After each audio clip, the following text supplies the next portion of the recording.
It's a lot of pressure for your team to perform, a lot of pressure for you as a coach, I am sure of it.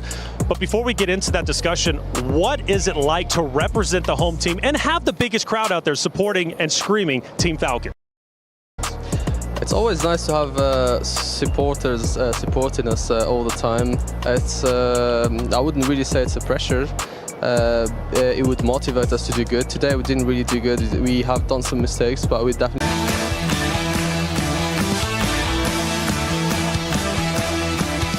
So, a couple of stages we're doing. Obviously, this is just group stage, the very start. How do you feel your team has adjusted to the LAN experience? Obviously, they have LAN experience naturally. You've got Koa on there. You've made some drastic improvements. But what was it like for your roster day one? And what improvements do you think you need to make going into day three? Because you have the pleasure of having an entirety of a day off. So you get a chance to study, talk to your roster. What are some things you think your roster needs to do to improve?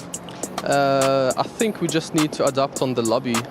We have been playing in PMSL EU. It's so different from PMWC. Obviously, we got better teams and everything. So we're trying to adapt. We're trying to fix our mistakes that we have done today, and hopefully we'll do better for the last day. So adapt, I know you don't want to give too much away. What are those adaptations though? Like, what do you think your team did well today? What do you think they need to improve on going into day three? We'll check all the team's rotations, try to adapt ours as well, depending on theirs. And then this is mainly adapting. And then for our part, the mistakes we have done, we try not to do the same. Try to do the least mistakes possible, and that's it, yeah. Well, fair enough. That's Coach Becco, and of course, I want to hand it back to you one more time. What's some words you want to give to your fans, to your team, and to the support you've got not only at home, but out there in the arena? I'm really thankful to them, to be honest. They have been motivating us a lot. I'm really sad that we didn't do good today. It's just a league. They should just wait for us, and next time I'm pretty sure we're going to do good and we'll make them happy. Well, best of luck to you. You guys are talented, and I can't wait to see you move through the stages. Coach Becco from Team Falcons.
Well, there it is. PMWC Day 1 has concluded, and it was electrifying to say the least. We had two talented groups of 8 go up against each other in red and yellow, and we had some standout teams, but also some notable placings towards the bottom. First, let's start at the top. 4 Thrives was incredible. Yes, they only secured one winner chicken dinner. However, their consistency, not only in eliminations, but also in placement points, put them at the very top to secure place number 1. But it doesn't mean that they are dominating just yet. Alpha 7 is right behind them, representing Brazil. They are the top dogs. They return as the previous year's champions, looking to be champion once again. Slaying out was the name of their game, but winning was also something they were able to do. They secured 2 wins out of the 6 games we end up watching. But another team that was very notable was DRX. Highly consistent themselves. They started off the day with the win, and they would go on to win yet another game, and in fact, get a 2nd and 3rd place finish, finishing in top 3. They are a roster that could very well sink the ship for a lot of others like Alpha 7 and potentially even 4 Thrives. We'll have to see what they do when they return to that very stage. But of course, we talked about positives. Let's talk about a team that needs to improve. Team Falcons, the home team who had the biggest crowd in the venue. Team Falcons, 12th place. I know they're not happy with that result, but they did show that they have some high potential. I think they're going to return even stronger when they return on day number 3. At the end of the day, if your favorite roster was towards the bottom, no worries. There's 6 more games remaining for both red and yellow respectively, so plenty of time to come back and overcome adversity. Day 1 of PMWC was incredible. So many heartbreaks, but also some powerful moments from the teams you know and love. It was just the start. We've got plenty more to go, but we've been tasked with the, I think, impossible challenge for casters to just wrap up day 1 in 2 words. Mind if I give it a shot? Go for it. Okay, so 2 words, gonna be hard like I said, but for me, I look at 4 Thrives, taking the charge, taking first place with the winner chicken dinners plus Elands, but they had a challenger. It was Alpha 7, the top dogs who are looking to take it all once again. So for me, Chaos Unleashed will be my 2 words to describe day number 1. Do you think you can one-up me? I don't know about one-upping, but I'm going to give it a go. It is certainly a difficult tournament here for a lot of teams, and I think most notably for the Falcons and Regnum Kaya. Finishing out the day with a chicken dinner for Regnum Kaya, but they were a little bit faltering. So my 2 words, false start. Ooh. It is hot out here in Riyadh, out here on the boulevard, but we are ready for Group Green to come into play. We'll see you guys on the battlefield.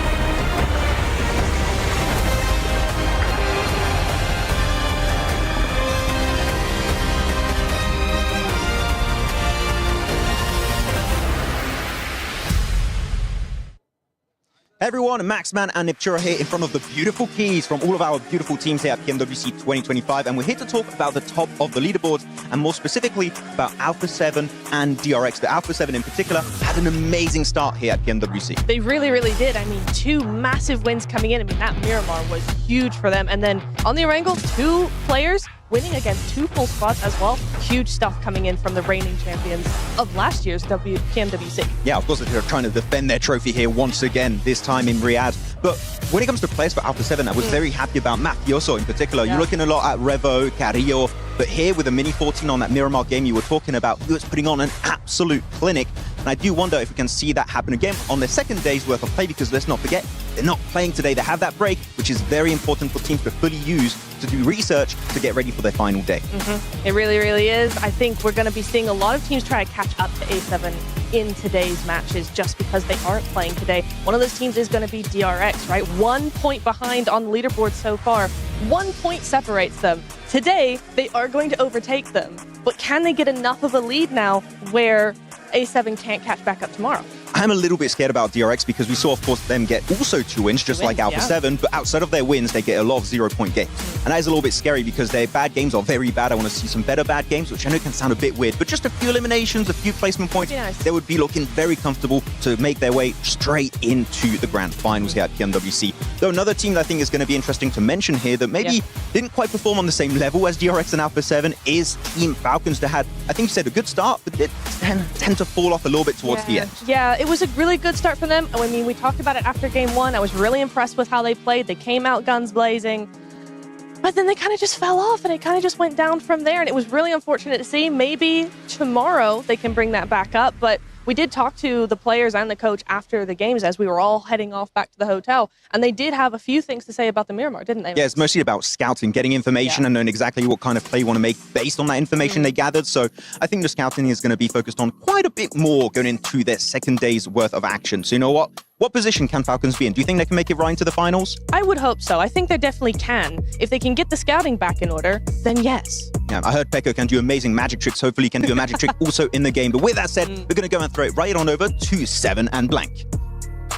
Well, thank you, Max and Aptura. I'm glad you guys got a chance to talk about those teams. Now, let's talk about Fourth Thrives because that team is currently in first place by just 1 point over the defending champions Alpha 7. I am having to walk so slowly because of you and my long legs. But yeah, Alpha 7 were behind by 1 point versus Fourth Thrives there. We were doing fantastically well yesterday. A great team coming out from Pakistan. I think a lot of people were very surprised. And Noki, what an unbelievable turnout by him on that final Miramar. Not even just Naki, I mean, Sleepy from Horror Esports. He was able to get MVP, over 3,400 damage. That was impressive. And also Falak, even though he has been playing for a very long time, I feel like he's finally starting to come into his prime. And he was able to agree with me on that. I mean, in one match, when they actually ended up getting the chicken dinner in Erangel, he ended up with 7 eliminations. Yeah, crazy stuff. Falak, one of my favorite players in the whole world. But in the meantime, let's head over to Veracity and see what she's been checking out. Welcome back once again, everybody, to the STC Club Championship update. We've just closed out our 9th game title here at the Esports World Cup 2025, along with the 9th unique club to walk away victorious. We had none other than Basilisk and Cyril walking away with another victory under his belt, which I know is pretty impressive in itself. In second place, though, we had Virtus Pro, the 2-time runners-up, adding significantly to their club championship points, making them fully eligible for prize money now. We also had Team Liquid and Cure walking away with their very first podium here at the Esports World Cup, and they're currently tied for 6th place. In the side of this Team Falcons camp, though, they secured themselves a 4th place finish, but they still have yet to walk away with a victory in any of our game titles at this event. Only time will tell whether or not the reigning champions will be able to make it happen. So let's go ahead and find out.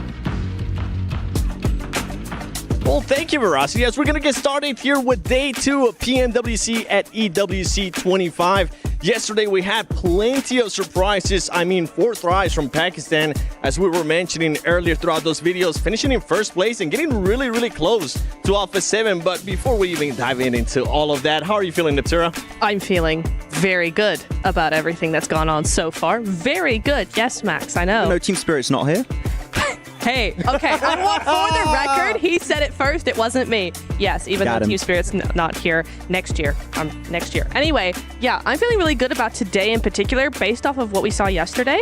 Coming into today with a new group, but also basically all of the teams that were in the top 5 minus A7 also coming in as well. I think it's going to be very interesting. Yeah, like after today, some teams will already have secured their spot for the finals. I think we're all in agreement on that point, but some other big teams going to be joining the battlegrounds today, right? Yeah. Thunder Talk, you got your Alpha Gaming. So a lot of people going to be supporting them today, so are very excited to get in these games today, 7. Could it be the docketing happen again? You know what? We'll wait and find all of that out. I'm hoping that it doesn't end up happening, but in case you did miss day 1, let's take a look at the Kriya top place from day 1, because we had a bunch, and I mean, talking about this player, 4 tries for lock. He was able to put up 7 eliminations, as we mentioned earlier, in just 1 match. He ended up popping off, Max. I mean, come on, it's Falak. Right now, the uncontested best player in Pakistan, okay? The guy has that MVP potential, unless I pick him, apparently, like in the PMSL CSA finals. Quite unfortunate. But it's good to see other players rise next to him. Like T24 has always been looking really good here, Neb. But especially Noki, securing that game almost on Miramar in a 1v3. Didn't go quite the entire way versus Alpha 7, but he got so close. I was very impressed with his individual performance yesterday. Yeah, I think in CSA we saw a lot from T24, we saw a lot from Falak, but we didn't really mention Noki all that much. He's really shown a different side to himself, I think, in at least yesterday in the last 6 games. I mean, it's in this very game that he got a very near 1v3 clutch against A7. So, like, A7 won that game, but Noki, man, he was kind of the star of the show on that game. Yeah. We saw a highlight. I saw a clip somewhere on Instagram, I think from Alpha 7. They were having the reaction, oh my god, we're about to win. Yes, we're about to get the second win. And then all of a sudden, Noki just started popping off the other players, and they're like, am I... Wait. It might not go as smoothly as we talk, but let's look at some of the Crunchyroll reactions from day one. We had DRX. 2 wins. Nobody expected that. Alpha 7, 2 wins as well. Honestly, I was not expecting that because of the caliber of gameplay that we expected to see here at PMWC. No, I think it's a really unprecedented sort of result that we're getting here for 4 games to be won by 2 teams at this level in this lobby, as you said. And especially, I think, not to be that person, but coming from Alpha 7, who historically don't do anything until later on. You know, they kind of are slow to start. You said this, 7. I'm using your own words against you here. I said they in are the past. slow to start historically. Yeah. So I think it's cool that we've got now 2 wins coming in from them as well.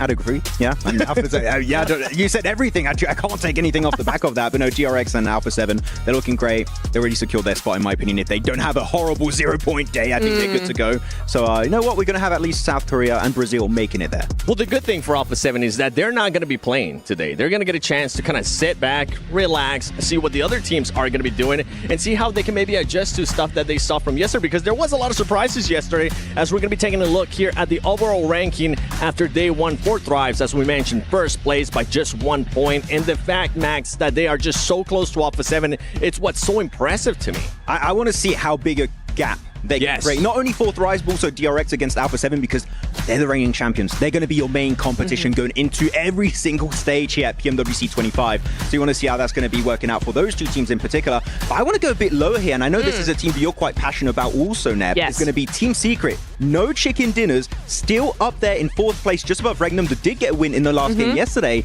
Team Secret, the true silent survivors here in this lobby. Yeah. I am shocked that they have as many points as they do, because I don't think we really saw them yesterday at all. I was like, they've got this kind of weird 1-3 split coming through here. They kind of have this sort of very, very passive, secretive, if I may, sort of strategy about them. But for them to get 32 elims out of that does not seem even right to me. So, I mean, GG's, because I didn't even see that. So that's a really, really good result from them. But I guess I have to look more for them today. Yeah, I mean, they are a very silent, sneaky team. They just get in position. They're like, oh, we see a third-party potential from a distance. We'll just steal eliminations. I can tell you that those eliminations, not all of them came from their side. Like, they stole a bunch of those eliminations because they were so silent. They're going on to the second page here. Teams we want to see a little bit more from, I would have to say Nongshim Red Force, especially another team from South Korea. You got DRX at the top, Nongshim Red Force at the very, very bottom here. Quite an unfortunate bunch of events yesterday in their 6 games, not quite able to get anything of value out of them. Not really, nothing at all. It was really weird to see, because we've seen Nongshim in the past, we've seen them quite recently as well. I mean, they did enough to qualify here, so really we should be seeing more from them. Yeah, Nip, something to look out too for some of these teams is that the teams that are currently in Group Yellow, I'm going to be looking at influence rate. Like, this is going to be your last day for group stage. You got to make sure you have a great performance, because Group Red is just going to be looking at this, and by the end of today, we're at least going to have a limit of where they need to aim to make sure they qualify to Grand Finals directly, or to know if you're going to end up going to survival stage. Yeah, I mean, we will know where that cutoff point is going to be. That's going to be a difficult thing to really go for, because yeah, if you're Group Red, you're kind of going, okay, we can pick apart that team, we can pick apart that team, we can pick apart that team, and it's like, okay, hang on.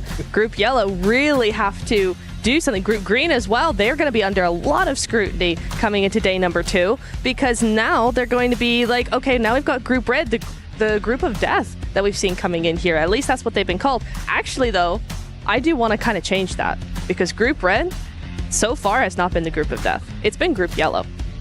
I mean, they've been dying a lot in games, so I guess it still kind of works. There's just a different meaning to it. I mean, I suppose. Yeah, you know what? We can keep it. That's fine. If you want to keep it, go for it. Group of death, it just means lobby time. More lobby time for them. I feel like it's like the group of death slightly, right? Everybody here. I mean, even the group green coming in today. You got Thunder Talk Gaming. You got APG. You got a bunch of other stuff as you're going to be able to see right here. Remember that Group Red is going to be sitting out. Group Green is going to be coming in. You also have Alter Ego Ares Max, which, I mean, a lot of people are looking up to them. And then you have the PMSL America's Champions in Intense Game. Yeah, I mean, Intense Game, I think, for Americas have been very impressive. It seemed that people were just expecting Alpha 7 to win every season, I feel like. But no, it was another team. It was Influence Rage up there. It was Intense Game up there, actually being over Alpha 7. So maybe we can see another Brazilian team take the trophy away from Alpha 7. That would be a sick storyline going into this. But Alter Ego, I'm exceptionally hyped to see Rosemary play again here on the international stage. She is by far the best player in SCA. He was the PMSL SCA spring season MVP. So this guy can go the entire way here in this tournament. As we're going to be taking a look there at the Jamil Motorsports player arrivals. I saw Top at one point. He was smiling. He's feeling good. He's looking to possibly get an MVP here, Neptura. He is. No? Maybe. I'll say maybe. That was a long pause. There's a lot of players, though, that we could say the same thing about. So it's like, no, I do agree. Say it? Top will have a harder time to be MVP, and there's one reason. The formula changed for the first time since 2020. Yeah. There's a lot more of an emphasis on getting knocks and eliminations as to before it was all about getting good survival time and getting a lot of damage, which you can easily do with a Mini 14. But if you want to get knocks and elims, it's going to be all about the shotguns and the ARs. And you know that he does not always have that shotgun in his arsenal. And what are they going to be doing in regards to adjusting to 4 thrives? Because yesterday, at the end of the day, we heard Falak say, hey, we're going to be changing some strats because APG is going to be coming in. We just don't want to leak them yet. That is going to be such an interesting thing to watch because, yeah, that is it's not even like, oh, they contest or whatever. It's such a direct contest because they have to cross across that bridge a lot of the time directly into 4 thrives. And that is going to be such an interesting thing. Like, how are they actually going to change that? How are they going to adapt from that? Is something that I'm really excited to see what we're going to see going into a Ringle. Well, we'll have to wait and take a look, right? Yeah. It's going to be an interesting battle there. But let's take a look at the Aramco Power Rankings because a lot of us ended up picking APG, 4 thrives, and then that third team that ended up mixing up. I ended up with Team Secret, Neptura, Regnum Karya, okay, and ooh, Max. Interesting. The surprise team. Yes. I was very happy with how they were playing throughout yesterday. They surprised me. I mean, a lot of teams, XGMG impressed me, Team Secret impressed me, Yangon Galacticos impressed me also. I want to see that possibly continue for their second day's worth of action because we could have a surprise here. I think that, of course, we've got a lot of favorites that we want to see qualify going into the finals, but we're going to have a few stragglers here that no one expects that are going to be weaseling their way into the finals, and I think Yangon Galacticos could be one of those teams. It could be, but as we saw there on the Aramco rankings, all of us ended up picking APG. So before we even dive down into them a little bit more, let's take a look at this video.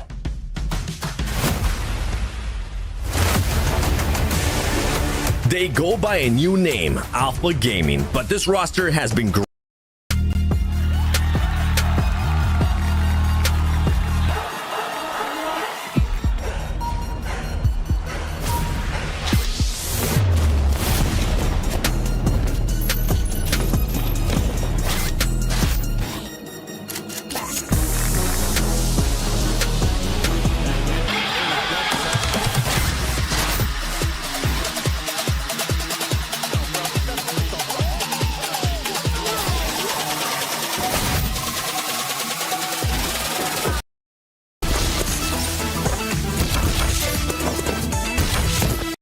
Together, they become one of the scariest teams in Central and South Asia.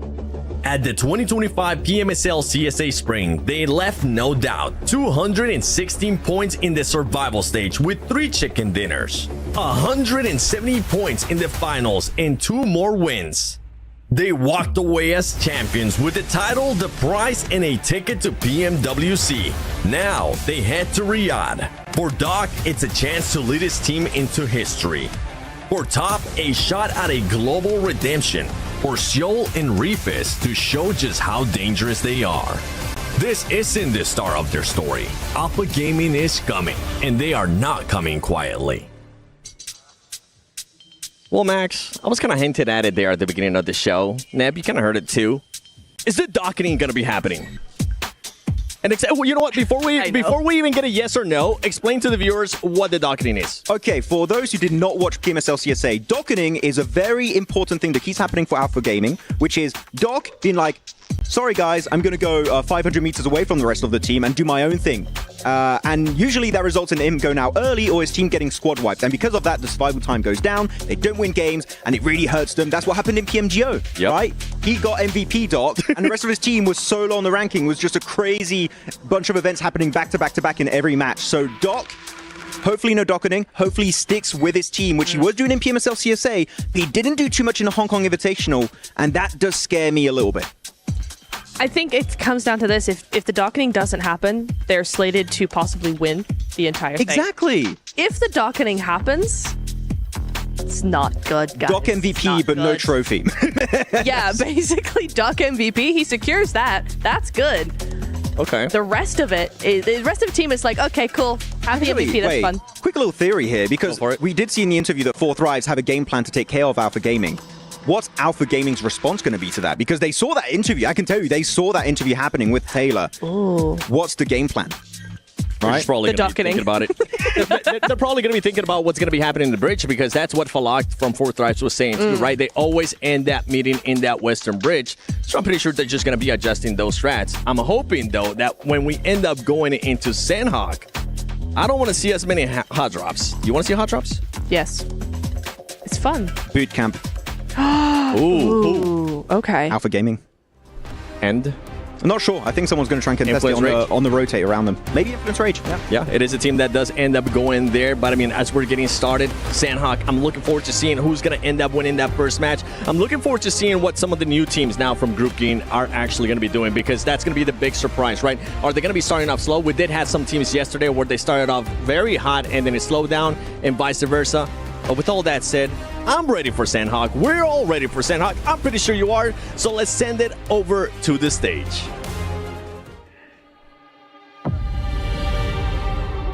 8 teams sat on the sidelines yesterday and watched day one unfold. Strategies were implemented, mechanical skill was tested, and flaws were exposed. But now it is their turn to step onto the stage and perform under the lights.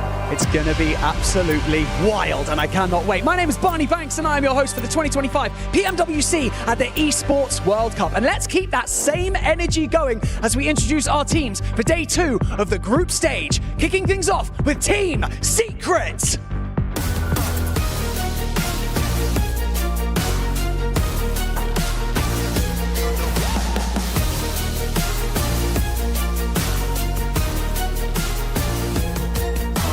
Trope Gaming.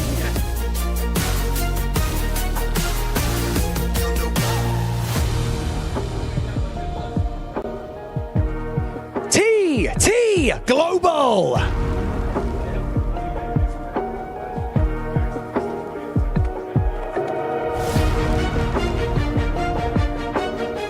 Intense Game.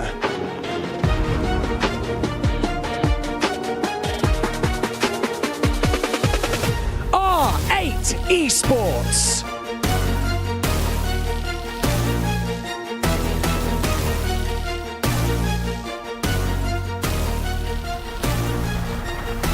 Alter Ego Eres.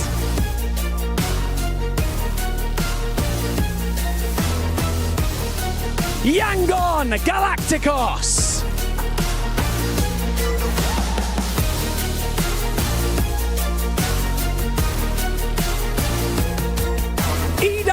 Esports.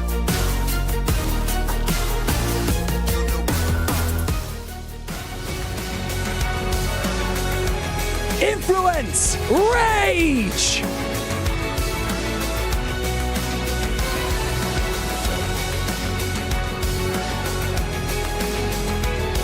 Regnum Carrier Esports.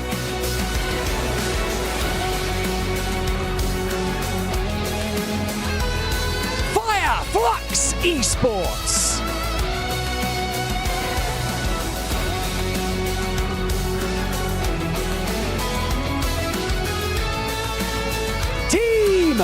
Vision!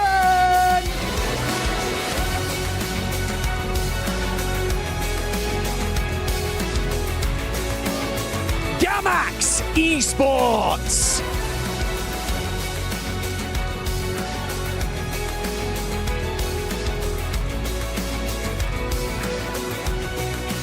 DRX!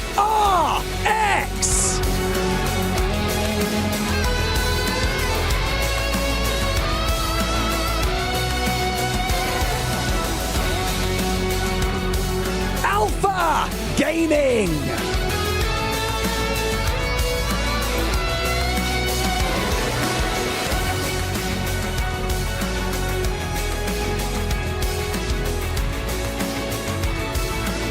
And finally, 4 Thrives Esports!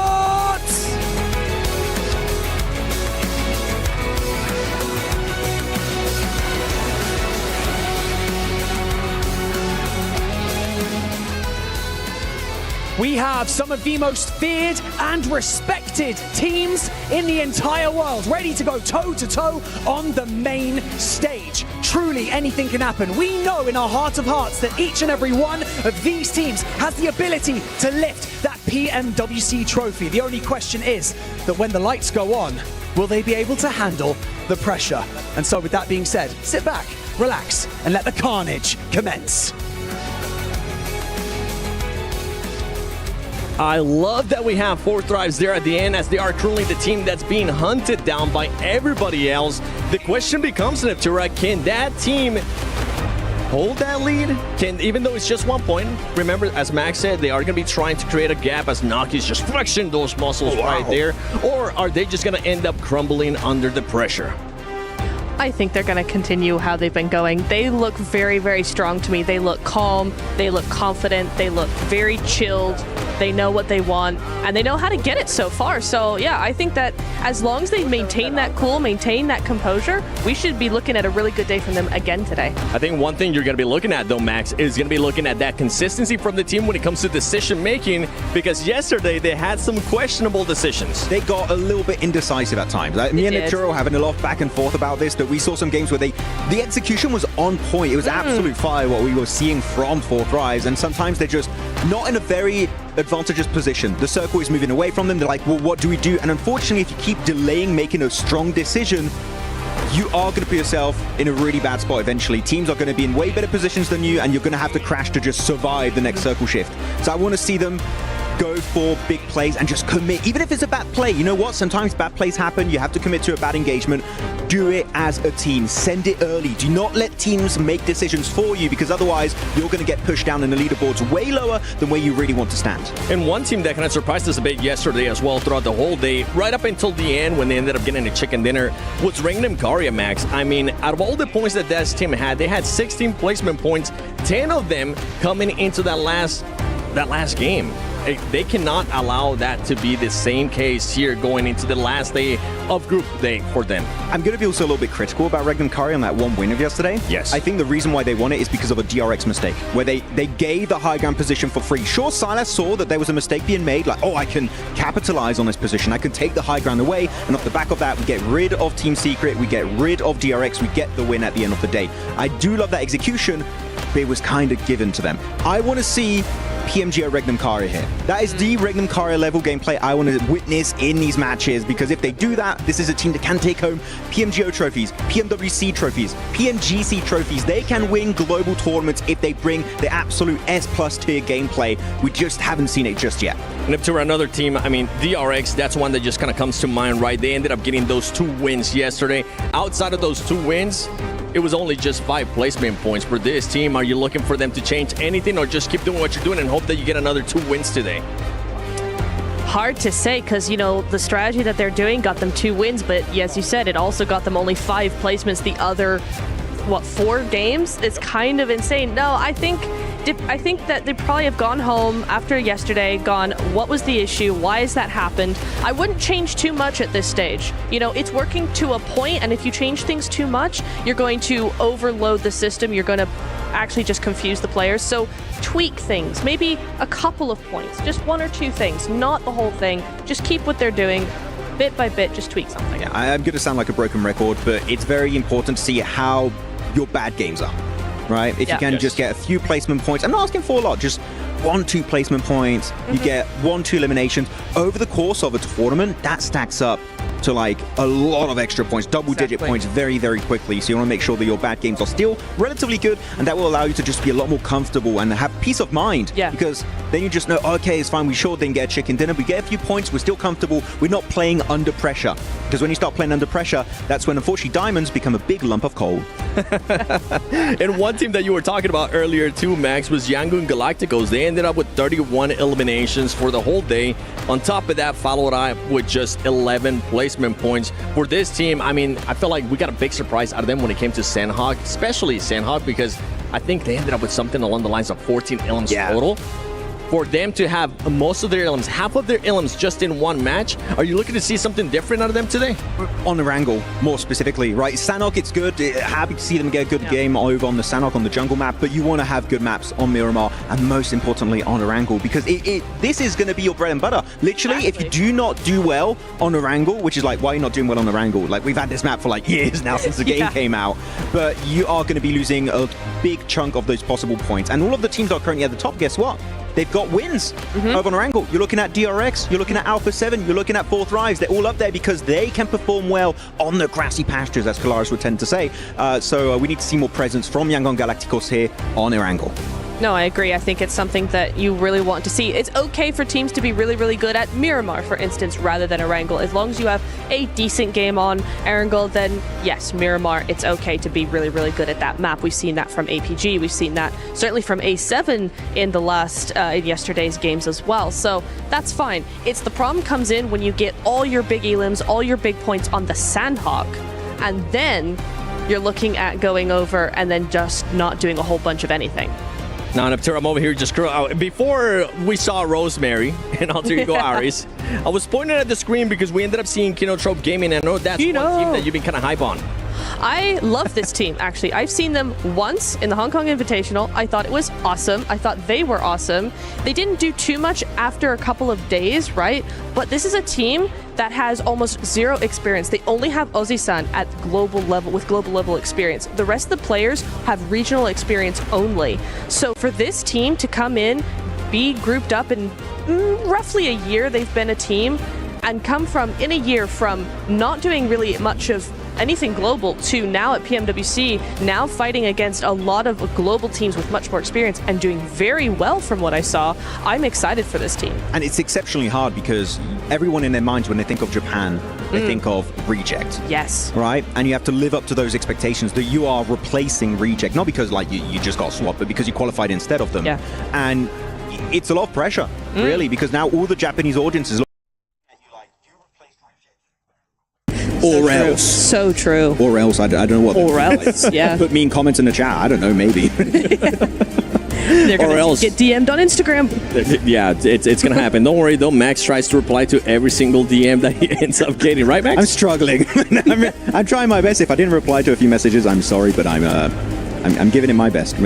It's what happens when you start getting too famous, Max. That's exactly what happens when you Let's start calm getting down too right famous. now. The Max Man. I mean, he said he ended up getting like 1,000 followers on Instagram. If you guys haven't checked him out yesterday, make sure you guys hit us with a follow. Maxman Cast. What's yours, Neptura? Neptura Cast. There you go. In the 7WG, we've been posting a lot of content for PMWC. So if you want to go check that out, go for it. Another team that we really haven't got any chance to talk about. Hey, yo, that worked out perfect. Whoa. Yo. Thundertalk Gaming.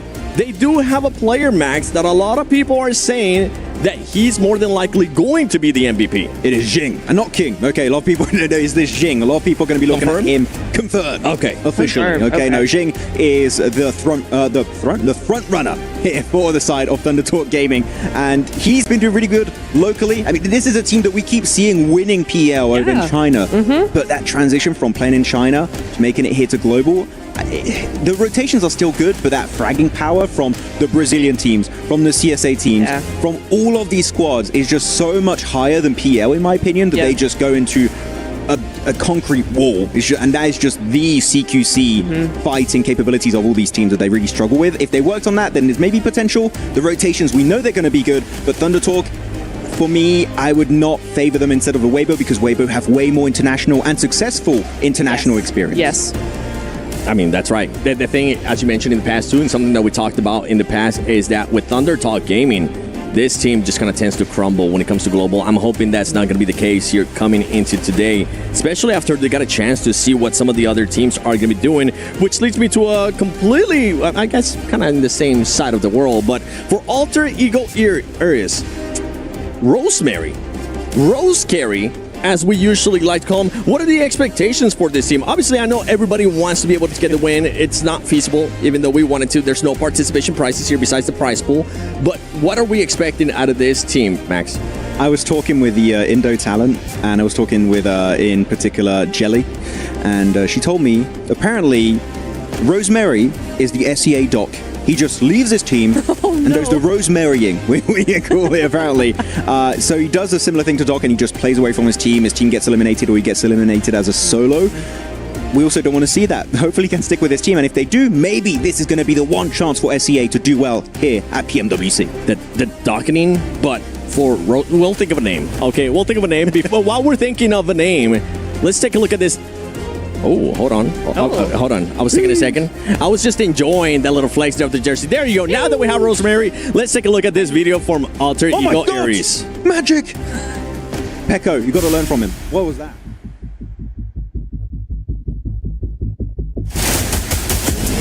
Perasaan aku kembali ke Riyadh sangat seneng karena dimana tahun kemarin kita gagal untuk ke Riyadh, dan tahun ini kita dikasih kesempatan lagi untuk main di sini lagi. Menurut aku, performa tim aku selama saya berkarir di Alter Ego banyak yang up and down-nya, banyak yang masalah-masalah yang kita lalui, dan puji Tuhan kita masih bisa mengatasi itu semua dengan apa yang pengen kita capai lah. Jadi kita mencari chemistry bareng sampai di mana kita mendapatkan hasil yang lumayan bagus, dan disinilah kita akan membuktikan semuanya gitu.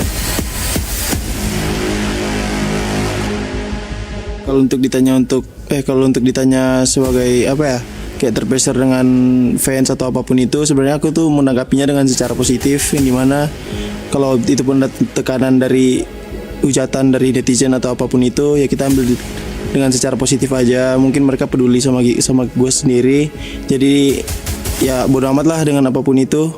Jadi gue ngelakuin apapun yang aku pengen aja gitu. Mungkin mau dikenal sebagai juara dunia aja. Yang bikin tim aku pede karena dimana kita udah membuang waktu banyak, waktu latihan apapun itu, membuang semua energi kita buat ngelakuin hal yang terbaik, dan inilah hasilnya. Makanya di sini kita bakalan coba ngasih yang terbaik dan membuat Indonesia bangga lah sama Alter Ego juga. Untuk fans Alter Ego dan fans aku sendiri, terus doain kita, support kita. Mau kita lagi di atas atau di bawah, tetap semangatin kita aja terus, dan percaya kita aja di sini bakal ngasih yang terbaik buat kalian. Thank you.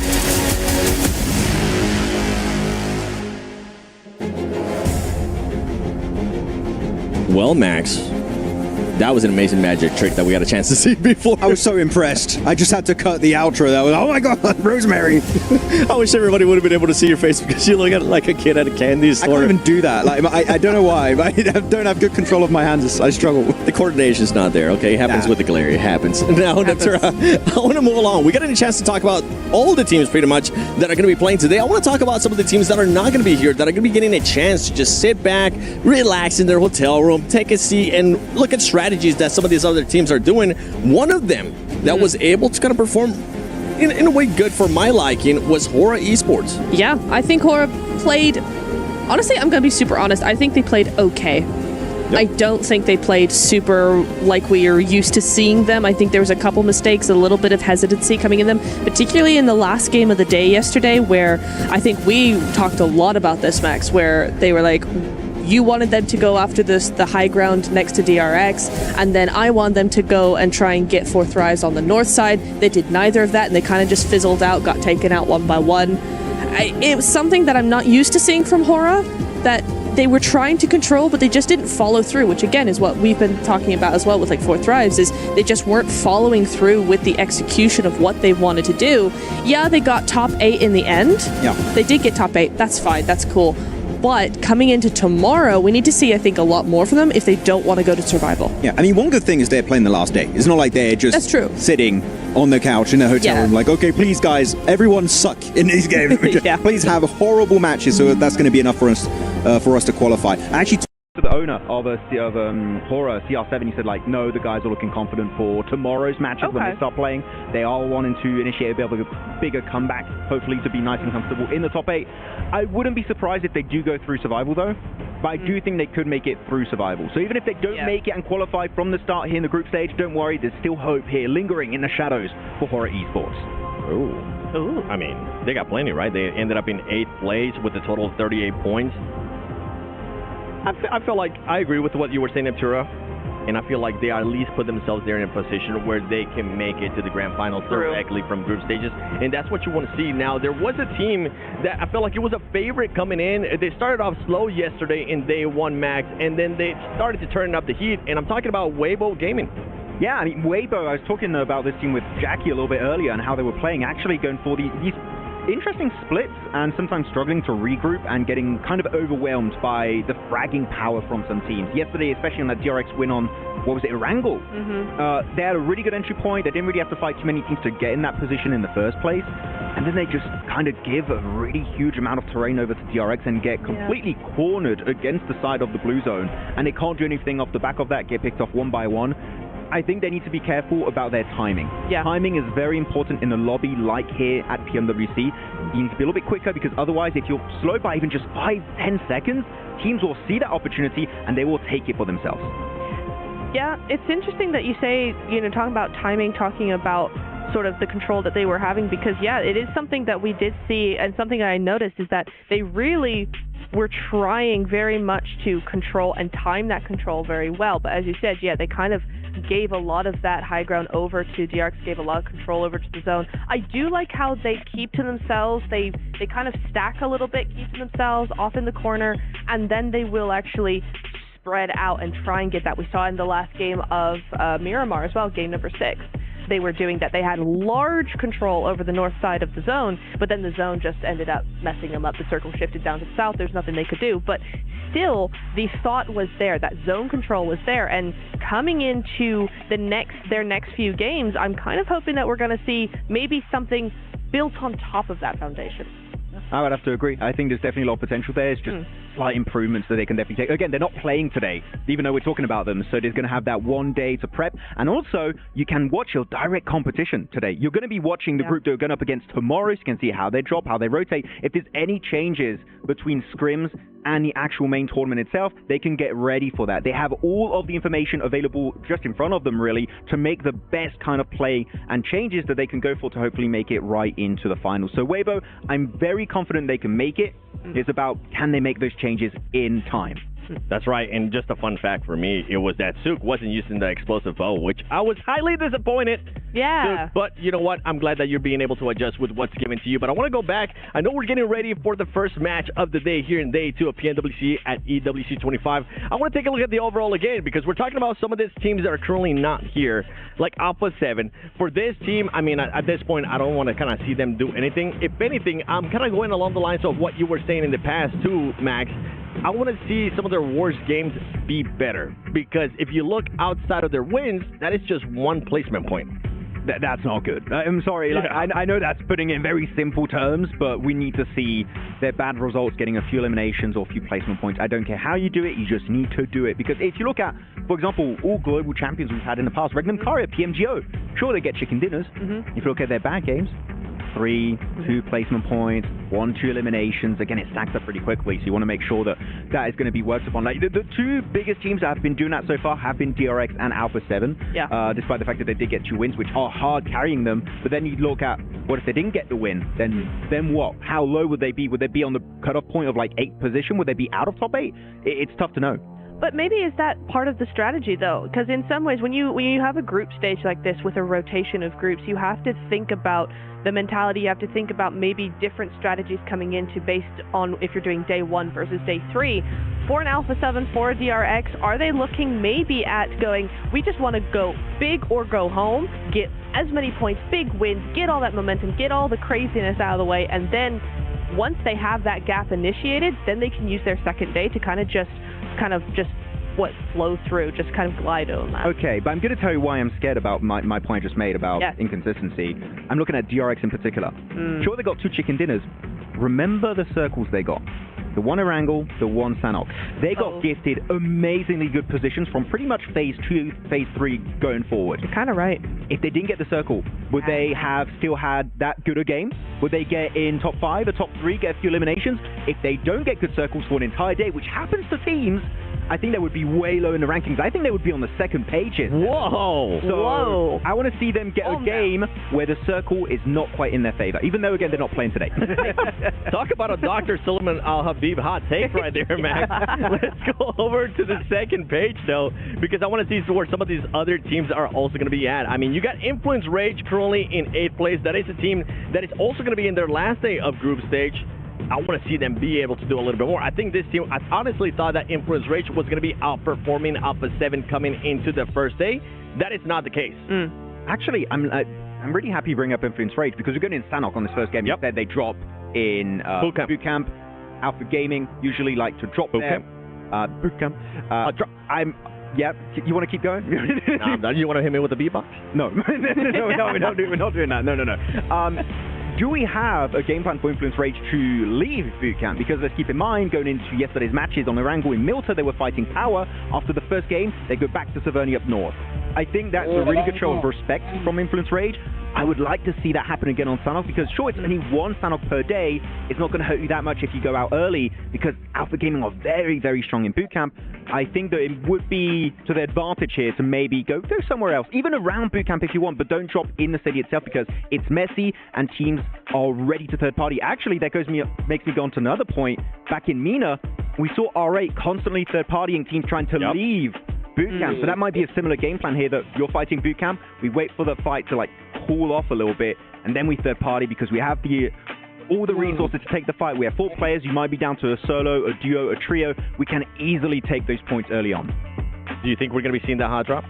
I think we are, yeah. I think so too. How about you, Neptera? Yeah, I'll go with that. Yeah, I think with the way that these teams usually tend to play, I think they're just going to be fully committed to it. I don't see APG, even though it is their first game, I don't see them doing anything different here. There was a team that we were talking about earlier, Weibo Gaming. I want to take a look at this interview from this team first.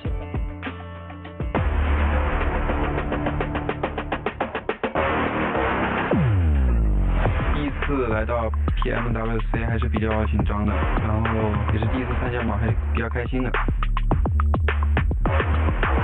第一天的话就是还是领先嘛，就比较顺利，然后第二天的话，也是一样的，然后第三天的话就是有被 IF 给超了一次嘛，但是最后冠军还是属于我们的，所以还比较平淡的那种感受。 我觉得这是香港赛冠军是我们团队的一个起步阶段吧，我们进步空间还挺大的。我觉得我们战队就是4个人相互信任吧，才能让我们夺冠。备战其实也不多，因为我们就是刚组建了就是3个月嘛，然后就去打那个比赛了。想对第一个我们的战队人说，游戏理解。战队粉丝说，谢谢大家的支持。 Biraz small güzel olmuş. Evet. Şu an 4 istasyon var. Abi benim çalıştı. É o Rio. Essa aí tem nem dúvida. Com certeza. Sou eu. Ele já assume, né? Böyle bu da gidiyor birebir dönüyor milletle. Herkese vururum, herkesi. Ele também, é tudo isso. Só pensa nisso. Zaten yeni kurulduk yani. Eu não. É o carrinho, assim. É o carrinho, pô. Você fica durinho nos lugares assim. Eu duro. Só pegar o puxo você, rapaz. Só pegar o MDM. É tu. Sempre nos lugares estranhos, mafioso. É. Geç rotate'de yokum. Yo varsın. Geç rotate atmıyorum ama en çok loot'u ben yapıyorum. Atıyorsun oğlum, çok loot atıyorsun sen. Hayır, geç otomatik ben geç sen gelebilir yani. Tamam, genel olarak. Sen bir fight'ı vurduk, sen gittin loot atıyorsun. Tamam. 15 dakika yoksun. Yani aldırdığım yerleri konuşmayalım istiyorsun. Ele, disparado. O cara dorme 15 horas no voo, é ele. Não, mas é diferente. Não, pô. não é diferente não. É diferente. É ele. Para de mentir. Ele dorme Nem mais que você eu. acredita nisso. Ele dorme mais que eu. Você dorme mais que é eu, cara. louco, outro. Não que esse cara Você dorme mais que eu. Você. Para, eu tenho mais 4 horas Eu hoje. tenho mais facilidade de dormir, mas você dorme mais que eu. Meu amigo, você dorme 15 horas no voo. É você, é o mafioso. Mafioso. Não, o Revo. Porra, que mentira, moço. Vai falar que é eu. Para de mim, você. Que isso, galera? Dá pra ele também. Tu mesmo. Lazado, do Enem. Eu já vi. Mafioso. Revo. Mentira, fala mafioso. Revo. Empatou. Vocês estão de complô aí, vocês Que dois, complô, né? cara? Você que tem TDAH. Bence benim. Ben dürüstüm olmazdım. Benim diyorum. Senin gibi ben de benim. Squash. Squash. Não acho nenhum engraçado, não. Tá tomando lá. Mafioso. O Revo. Tá muito legal, nós dois. Daha da var. Daha da var ama. Ona bakarsan. Allah'ın söyleyeyim. Revo. Não, sem dúvida isso aí. Eu apontar. Ele. Eu mesmo me aponto. Me. Thank you. Valeu. Oh, fantastic look into the inner workings of some of our teams there. Good dynamic, Blank. I enjoyed that one. That was fun. That was actually hilarious. I mean, I think the Alpha 7 bits were the best for me. Revo just won't own up to anything. When it comes to who complains the most, he'll accept that. Yeah, he'll accept that. Yeah, he'll take it. Oh, man. Incredible bits. Incredible bits. But thank you for tuning in. Of course, we're getting ready to kick things off here, day 2. And if that's anything to go by, I'm hoping for some smiles, some good moments, some excitement up on the stage. Very intense day of games yesterday. Bit of a switch up here, of course, as well. New teams coming into the fold. Curious to see what the lay of the land is looking like. We're catching our stream right now. Fireflux had a little bit of a rough day yesterday, let's say. As our stage rises into the air. I've been down there, right? The mechanics of that are terrifying. Yeah, am I getting stuck? Yeah, I had to crawl around underneath there. I wanted to see how it all worked. I was thrown out. Yeah, that's why I'm in here right now. I'm actually in a separate room. They won't let me go anywhere near the stage now. I did wonder why you were escorted in by security, but I thought you were a big dog like that, you know? Yeah. No. That's not the case. No bodyguards. They're just like, I look like a wandering cat when I'm in the stage room, so they can't have me in there anymore. They've got to round you up, keep it safe. But we're starting off things here over on Sandhawk for a fantastic day number 2. With Forthright currently thriving at the top, and you're going to hear that one quite a few times. I'm not letting it go. It's an easy one. It's a low-hanging fruit. I'll take that where I can. It's a staple. It's a classic. Yeah. You can work it in, make the most of it. Yeah. I respect you calling it a classic. Yeah. A classic, yeah. Low-hanging fruit classic. It's easy. I mean, that's a safer way to put it. Yeah, it's an alternative. Yeah. I'll take the alternative. Same meaning, but of course, just different words. Absolutely. Crazy how language works like that. Alter Ego Thunder Talks very close to one of here at the start. Alter Ego breaking wide towards that north side, trying to get away. So Thunder Talks in the mix of it. You got King even heading down towards the bottom with Moana. I'm pretty sure Max just said it's King, right? I believe so. Yeah. Okay.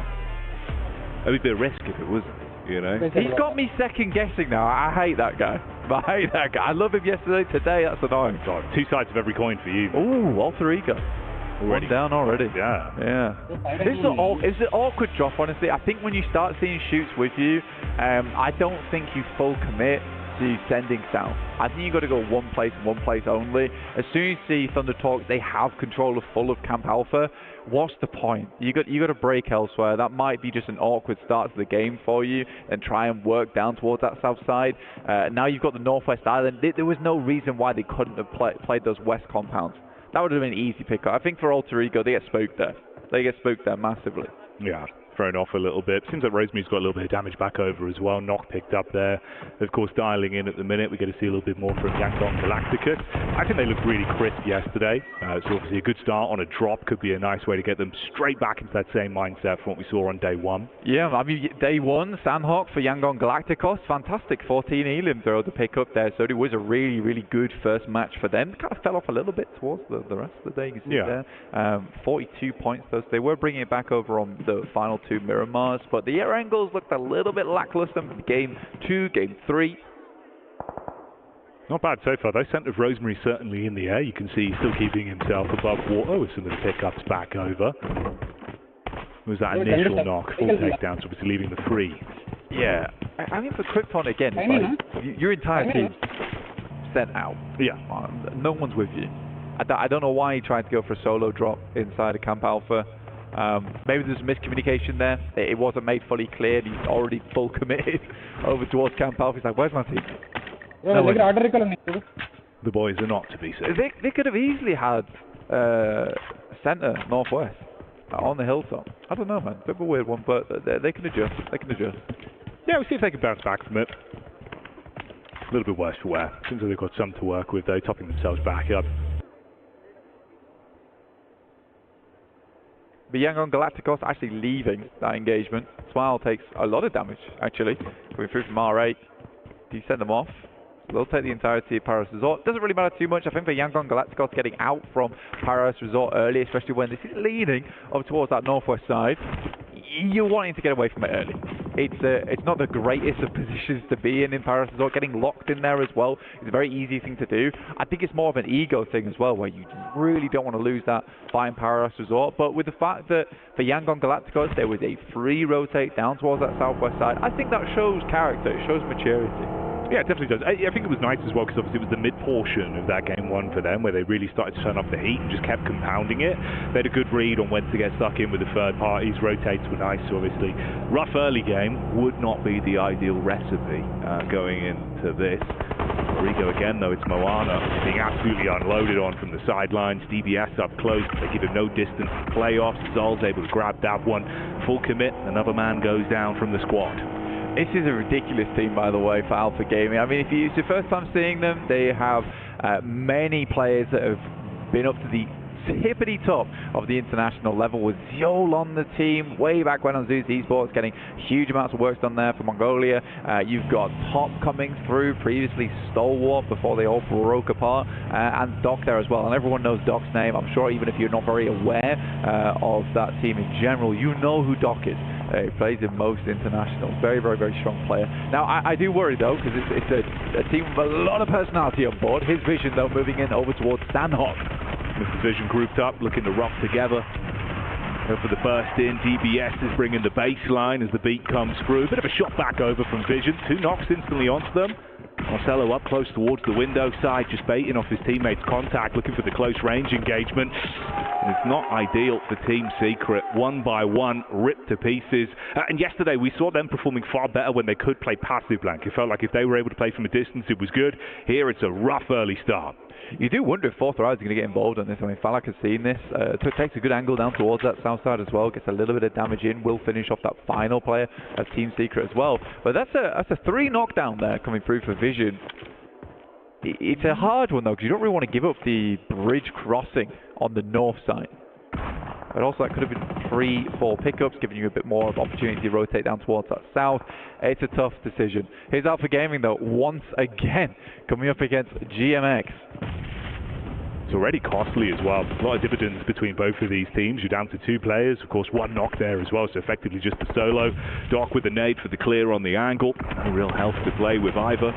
DBS raining out bullets back onto him, keeping him in check. Even if they come away from this, you're going to be so low in terms of what you've invested into it. Don't run back into it. Oh, mate! It's not gone off yet! Not gone off yet! Oh, he's gone. Oh, my days. That is... that's an interest. I thought we'd at least just commit at that point on the double take. I was like, okay, that's a mad play. It's not gone off. He's just going to straight the building. But instead, he's just stepping on it over and over again, going for the bop hit maneuver. This is not footy. You can't kick that thing away. So, yeah, Alpha Gaming, though, they do lose 2 players. Just Top, as well as Doc remaining on the team. Pretty strong combo to have. But as a 2-player unit, not ideal.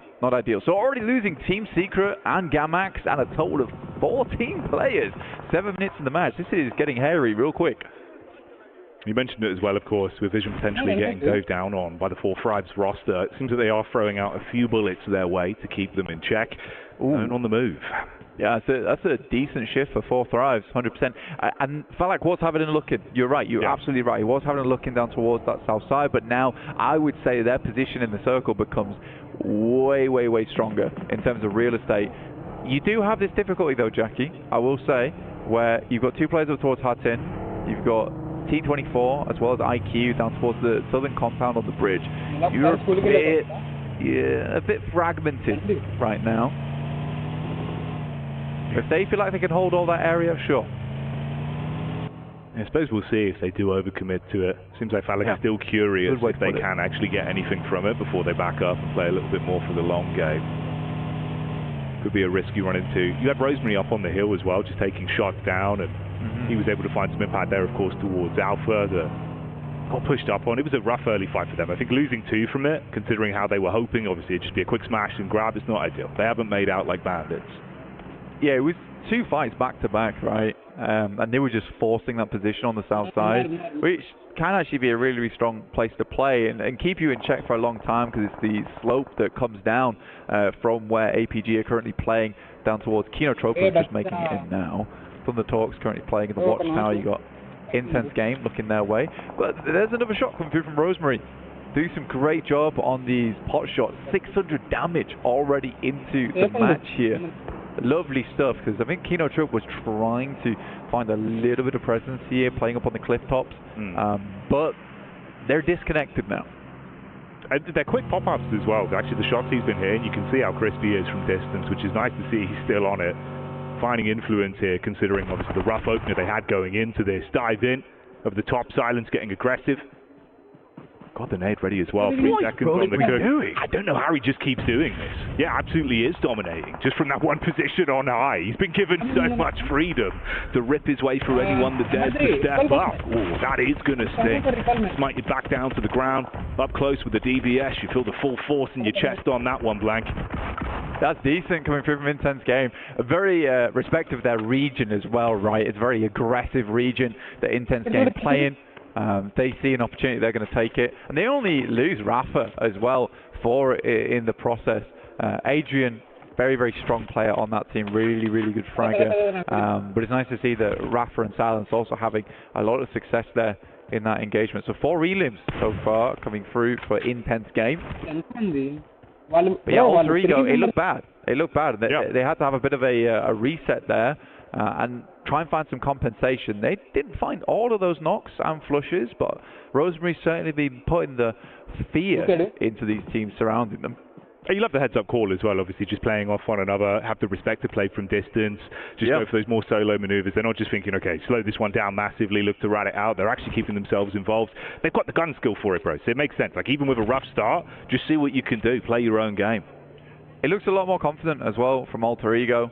In the past, you see a lot of these teams coming through, especially previous iterations of Alter Ego, a little bit too passive. And again, it reminds me a lot of Sook from yesterday, where he was just going for plays where in that moment, it was the necessary play to make, but it was risky. So they go for this 1-1 split here coming through from Alva as well as Rosemary. And you're right, they were playing off each other very, very well. Fourth Rise, they don't over-egg the pudding here. They play Hatin. They've got Noki in the back line there. Influence Rage is on the way from that western side. So at this point in time, I'd quite like to see Falak pull himself off from this position. I think it's just more worth his time to hold Hatin and give up the ghost on that compound. Just hand that over towards Vision. They can hold your south side. Yeah, it's a good call instantly as well. You can see they've got the audio from this. So as soon as they've got Vision, call for the backup, like you said, they reposition from it. They're not going to guard towards the circle edge there on Vision. And you can see everyone starting to make their move over. It's the RX that are close behind Influence Rage on that crash up towards Hatin as well. Yangon Galacticos back on screen.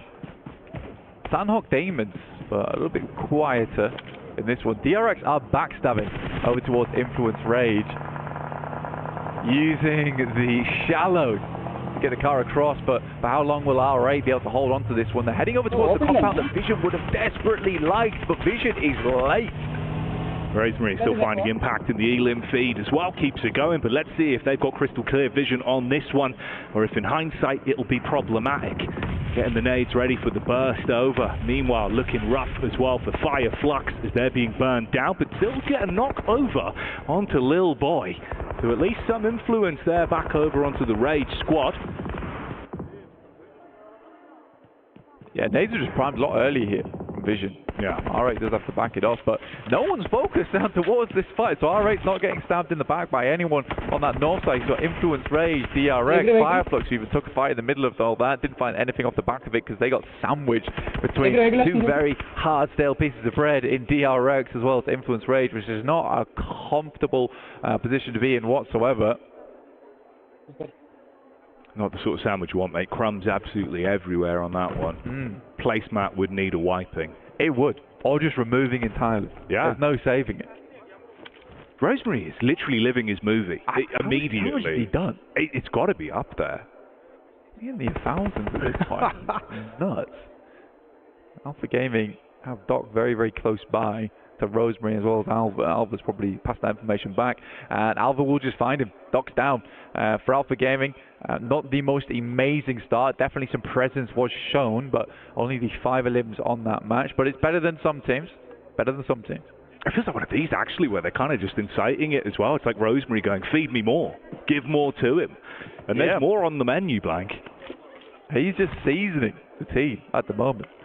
Getting themselves some more points on board. Currently the highest scoring right now in terms of eliminations inside the lobby. That's all just been with 2 players. But look at that. That is a horrible shift for a lot of teams. People kind of wanting this one to move away from Heartin, and Fourth Rise might just get themselves a freebie off the back of this one. They do have to play it smartly, though. I like that T24 as well as Falak have sent out over towards that eastern side. You play along that cliff edge. They know that there's 2 teams off towards the western side. Noki just needs to keep looking in, pulling out the telescope now and again. Realistically, their main problem is going to be Regnum Kaya trying to push up over towards that cliff face and that rocky outcrop. So Falak as well as T24 going to be very aware of this. This was DRX, obviously. They got up close towards Influence Rage quite some time ago, but they've been biding their time up until now. Dive in towards the compound, looking to force them out and see if they can seize control of this one. Leave themselves with good compound control inside of the zone. Dive in instantly, find the first pickup, and start to at least secure themselves some cover to play with. Vision as well, popping back up. That's the delayed fight between them and R8 that's been going on for quite some time. Good timing from Influence Rage. I think they realised that, honestly, for them, they need to start backing it up. But for DRX, that was a tough situation to be in. I'm glad that they make the move that they did. They had to happen then, because there'd be tons more teams trying to wrap on that western side. Right now, Alter Ego is in a massive fight and currently decimating over towards Ida. Only Emre still up and kicking. This is 7 Elim, 6 for Rosemary. Both players doing a hell of a lot right now. Well, this was the thing as well, right? Obviously, he's been playing for that position up on high for so long. They got vision. They realized they were ahead of them. Tried to go for the backstab into it. Rosemary found some impact now. Down and out. All up to the last remaining member. Falls out. They're able to keep themselves in it. I mean, fair play for the amount of influence they've had on the lobby. For 2 players, like, with Rosemary popping off, that's big. It's pretty nice. It's pretty nice. Especially with how it started as well with Thunder Talks. I do think that's a classic Rosemary moment. Didn't really wait for Alva to get in a position and just try to gun it, try to finish that one much quicker. Yes, they had to get a move on, but that could have been played better. I think he was better. If I'm honest, he was feeling it, right? Yeah, he was feeling it. It's just one of those. He's gone for the solo play, thinking mechanically he's just going to pick it up on himself, because he was really just absolutely slaying. Like the quick shots he was getting from on high, you could see. It didn't matter. Distance wasn't real in his mind. Yeah, try to get Medieval on him, but it's not meant to be. Vision trying to make their way up, but Regnum Kai is in good spots. Whenever we see Regnum Kai, typically underneath the bridge. Where they feel most comfortable. It is. They need a roof overhead. I understand it. Sometimes you've got to just tuck in. It's like being underneath a desk. Let's see what they can do, though. When push comes to shove, so many bullets raining in from either side. Marcelo is able to get into a little bit of a cheeky angle around the backside as well. So he's got cover here. Focus drawn over from the other side as that's Falak that gets vision onto them. It's a big pickup. Yeah, that's what we talked about earlier. Falak was just holding this angle for that eventuality when Regnum Kai started to move up. You can see that cliff face, exactly what I'm talking about, but you have a small amount of vision as they make that cross. They didn't quite get locked in. He's going to step up now. Falak immediately retreats back into cover. He's playing around that hard cover as well. Awesome stuff. Yeah, again, I love this player, man. I really, really do. They needed that as well. That peak there, they had to get the full commit off the back of it, because now you expose so much vision in the back line, and literally 2 vision that were just waiting for an opportunity. All attention's turned. You can see once again focusing on that knowing they're lurking underneath the bridge. If T24 and Falak even feel like it, they could just go for some nades over the top here, and they could probably cleave through Regnum Kaya fairly easy off the back of that, especially if they want to hold on to those nades a little bit longer. Lovely toss there coming through over towards Toshpik, leaving Regnum Kaya now at just 3. Spacing as well. You're right on the money, Blank. They've got to try and push off and fight together on this one. Baiting out the crosshairs. Bolt from the back line gets one straight in between the eyes on Silas. There's the damage back from Falak as well. Finding the opportunity to third party onto it. And Vision go down. Getting the steals on that for 4 Thrives. I mean, they've been playing pretty passive this game, but just still finding those moments where they're keeping teams at bay. They make the good decision. Noki and IQ play over towards the northeast side where they can extend their timeout as long as possible. But there's a clear reason for this. They're holding that northeast side for the players coming up from the pontoons on that northern edge, and then you've got T24 and Falak playing off one another perfectly over towards players that might be coming up from that bridge. So they've got all the angles that they were worried about closed down. They know that Influence Rage and DRX are taking a lot of attention from one another. This is just lovely from 4 Thrives. Yeah. Like you said at the start of the show, mate, they've been thriving. Once again, it's happening here. Decision-making is crisp. Silence goes down. Knocked out by IQ with the quick heads-up maneuver. He's got control towards the ridge of the roof, taking the peaks in. They've got so much freedom here. Yeah, it's just picture perfect. I mean, this is exactly how you'd want to play Heartin. Yeah, they've had the circle look at coming up this way, but you don't normally see teams just calmly and efficiently set themselves up for any angle that might be an issue for them coming into the future. Falak's going to go for another peek over the top now. He is the solo right now, so you have to be very careful about this, but usually he is, and he'd rather come back into hard cover than just go for a full commit over towards Regnum Kaya. He just wants info right now. Yango and Galacticos as well. They've been waiting in the weeds, back down, trying to keep themselves just out of dodge until an opportunity to actually strike into this. Relatively quiet compared to obviously their opening game yesterday. We'll see if they can steal out any points the longer this one goes on. You can see just observing more than being thrown into the forefront of it right now. Yango and Galacticos just looking for a higher placing. I mean, 6th place is not bad, but it's not going to get you a lot of placement points. You typically want like a 3rd, 2nd, or a 1st. A 1st would be nice for anyone, but yeah, getting up towards the 3rd or 4th here would be decent points to have. Pedrino goes down. That is off from Diego. The other side of things from Influence Rage. That's been putting in some damage here, but for Influence Rage, this is going to be a tough breakout from this building. Yeah, it's a risky position. Obviously, you have that opportunity of knowing DRX crashed in early. They'll have that vision on the cross if they want to go for it. Seeing the attention turned. IQ again, same angle. Just living. Such a ballsy angle as well that he's got. They will have to push off now. But there's so much open ground in front of them. They're just going to be clean on this one. This moves completely away from Influence Range to DRX. And 4 Thrives have the opportunity to do something very, very good here. DRX got a nice burst up close and personal with the nades. They've had him trapped for so long, and this is going to be infuriating Rage for them. Not really much room to breathe either zone. Nipping at your heels, DRX have finally smoked you out. Yeah, it's a gorgeous hold. Sizzy actually being able to get over towards that warehouse and just play off that off angle. They knew that coming out from these crates is going to be really, really difficult. So very, very well done. Through from them. QXZ now going to peek out, but T24 goes for a quick pre-fire on the angle. This might come down to 4 Thrives versus Regnum Kaya at the end of it. Smile's not making his way through. Way too far off in the distance. Yeah, pinned down, no room to breathe. Whoa, deep nade. Hyunbin feeling the force of that one. The follow-up. Big brain decimation as the Nitro's on target. No way! Oh my days. Yango Galacticos actually finishing a lot of that off there, but I mean, IQ's bought his team a massive amount of space. Oh yeah. Well, that could have been a terrifying fight for them. Why, it's mad. Delays it. Great work with the nades, man. T24 as well keeps it going. Spots out Yangdong. Able to get the shots back over, keep them pinned in. There's been no room for him to move up whatsoever this entire time. He's basically just sitting ducks. It feels like, again, this has just been 4 Thrives lobby. It's been clean. 12 Elins on the game from what typically for a lot of teams I would say is a fairly passive position to play, but they've had so much influence. And IQ turns what could have been a 4v4, which was easily third party by Regnum Kaya, into now a situation where they have to get into a 3v4. But look at Falak moving up over towards Loxy, playing on an off angle. He's spotted now. Just a 2v4, and Regnum Kaya could be taking this home. Silas, the shopkeeper, with the quick checkout on that one. Deals the damage and keeps on moving, bobbing and weaving with the attention turned on them. So the manpower advantage is good right now. In a position where they can build from this. Wait a minute. Oh, the Romeo story. He goes in for the stab in the dark. T24 with the battle back down to the final two, and two are knocked. Battles it out. They're trying to scrap up close. DBS firing shots. Silas from the side, and that's enough to steal it away. It was a good game from 4 Frames, but in the end, we know who really walks away with a chicken dinner. Regnum Kaya, good stuff for them, honestly, playing in a very difficult position. They bided their time. They made it work from that bridge side. The roof over the head was good, kept them warm and decent all the way until that end game. For 4 Thrives, though, I think you come away with that one very happy with the, I think it was 13 elims they ended up with, so a 19-point game. I actually think they're on top in terms of the match rankings compared to Regnum Kaya there. Another banger coming through from 4 Thrives.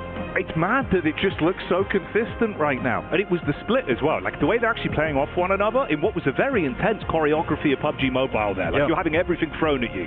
The kitchen sinks coming your way, handled it perfectly. No pressure, no sweat, just perfect elims. It's a real clean way to play that 2-2 split as well. And that wouldn't have worked if they've not identified the DRX and Influence Razor on that western side, so they could just fully focus over towards Regnum Kaya as well as intense game. In the meantime, though, we're going to take a little less intensity and send you to a break, and we'll be back very shortly.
Cybertron's future is near.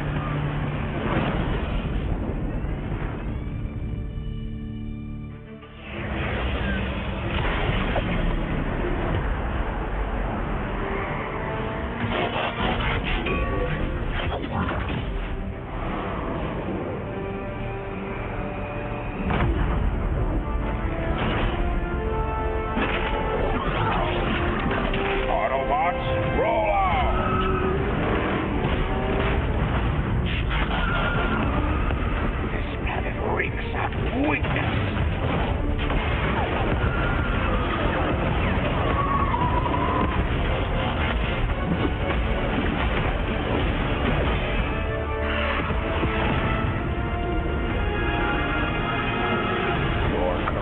reignites my spark. We'll crown a new lord of Cybertron.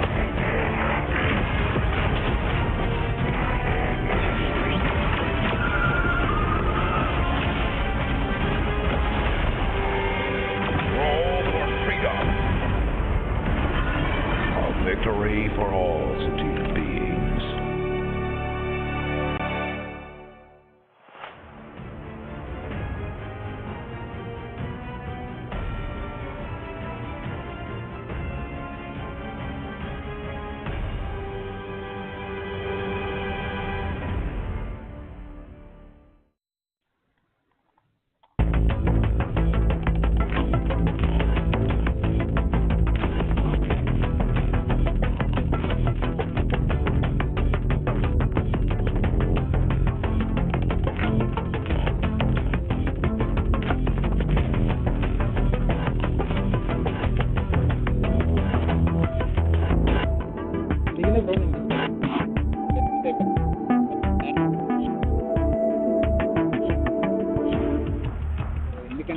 Sandhawk was definitely worth the wait.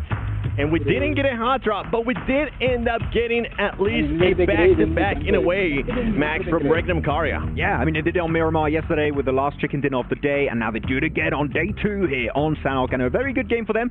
It was going towards Hatin for a big portion of this game, but the one team that decided to not go to Hatin ended up getting the chicken dinner by holding the portion under the bridge, which, as we saw, was the main reason why they were able to get that chicken dinner. And one thing that we were enjoying, that we were talking about during that match, Neptura, was that split that Regnum Karya was doing. It was an interesting split. It really was. I liked it a lot. I thought it covered all of the bases that it needed to cover, right? You had 2 on one side of that river. You had 2 inside of zone. They were just making sure nobody came around. The other good thing about that is that high ground, that compound on the wrong side of the river, let's say, actually does a really good job of getting as much info as possible down to the south side. So they were able to know a lot of what was going on in that circle. Yeah, I mean, because of that, they gave themselves 15 points, second top team when it comes to overall points this game, because look at that, 4th rise, 13 points. Okay, they're in the finals, guys. Yeah, I think Pakistan in the finals, let's go. But no, Regnum Karya said they were able to scout, saw that spot under the bridge. Oh, it's free.